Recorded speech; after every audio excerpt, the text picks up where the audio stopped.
Sang Sabda telah menjadi manusia dan tinggal di antara kita.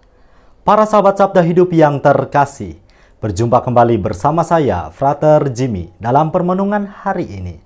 Permenungan kita akan diambil dari Injil Yohanes bab 10 ayat 31 sampai ayat yang ke-42. Mari kita mempersiapkan hati kita untuk mendengarkan dan merenungkan sabda Tuhan. Dalam nama Bapa dan Putra dan Roh Kudus. Amin. Semoga Tuhan beserta kita sekarang dan selama-lamanya. Inilah Injil suci menurut Yohanes. Dimuliakanlah Tuhan. Sekali lagi orang-orang Yahudi mengambil batu untuk melempari Yesus. Kata Yesus kepada mereka, "Banyak pekerjaan baik yang berasal dari Bapa-Ku yang kuperlihatkan kepadamu.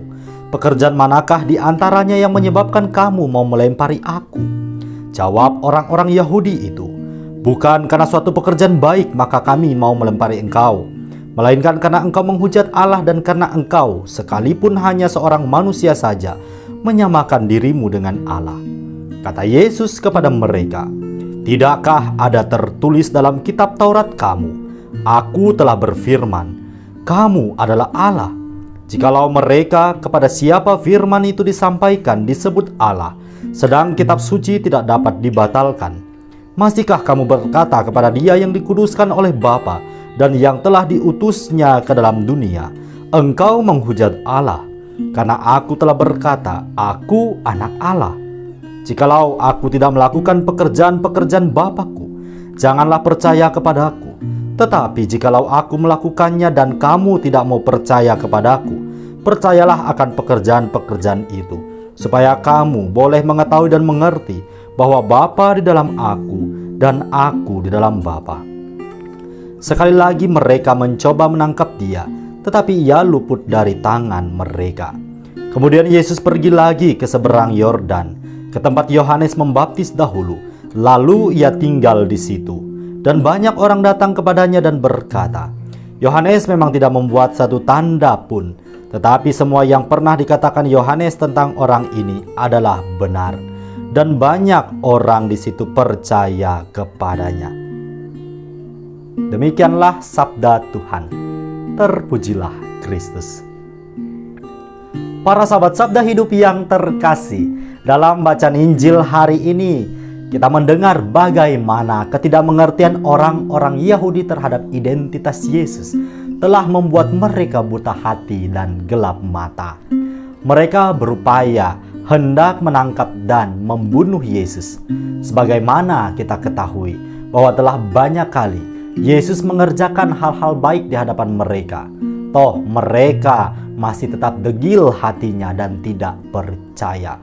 Kebencian mereka telah mendarah daging, hati mereka telah keras dan membatu, sehingga hal baik seperti apapun yang dikerjakan oleh Yesus sama sekali tidak menyentuh lubuk hati mereka yang terdalam. Sabda Tuhan hari ini para sahabat yang terkasih mengingatkan kita sekalian bahwa untuk dapat memahami perlu adanya keterbukaan hati. Memahami tanpa keterbukaan hati ialah tindakan yang sia-sia belaka. Mengapa? Karena dengan hati kita dapat merasakan, baik itu perasaan dicintai, dilukai, diterima, ditolak, dan banyak lagi aneka perasaan lainnya. Hati sungguh memainkan peranan yang penting dalam menentukan setiap tindakan hidup kita. Kita dapat mencintai karena kita punya hati. Kita dapat berempati dengan orang lain karena kita punya hati. Namun satu pertanyaan, apakah cukup hanya dengan punya hati saja kita dapat memahami orang lain? Tentu jawabannya ialah tidak cukup. Lantas hati seperti apa yang harus kita miliki? Tidak lain ialah hati yang terbuka, mau menerima, mau merasakan, mau membagikan. Inilah sekiranya beberapa karakter dari hati yang sungguh lembut. Hati yang terbiasa dengan karakter yang demikian ialah cerminan dari pribadi yang sungguh bersahaja, mampu membagikan kasih kepada orang lain, tidak mudah menaruh kebencian dan dendam terhadap sesama, dan tentunya bisa menghargai orang lain. Orang-orang Yahudi yang kita dengarkan ceritanya dalam bacaan Injil hari ini menjadi cerminan bagi kita sekalian. Betapa hati yang buta, pekat oleh kegelapan, keras dan tertutup, membuat orang tidak bisa melihat kebaikan dalam diri orang lain, mudah menghakimi dan tidak memiliki kasih. Lantas ada di posisi manakah kita saat ini? Apakah kita memiliki hati yang lembut atau sebaliknya masih keras dan tertutup? Mari para sahabat yang terkasih, dengan tidak jemu-jemunya kita menimba inspirasi dan meneladani Sang Guru. Dialah sumber kerendahan hati, di dalam Dia tergambar keutuhan cinta, dan hatinya memancarkan cahaya keselamatan yang tak kunjung padam. Selamat beraktivitas, selamat merenungkan.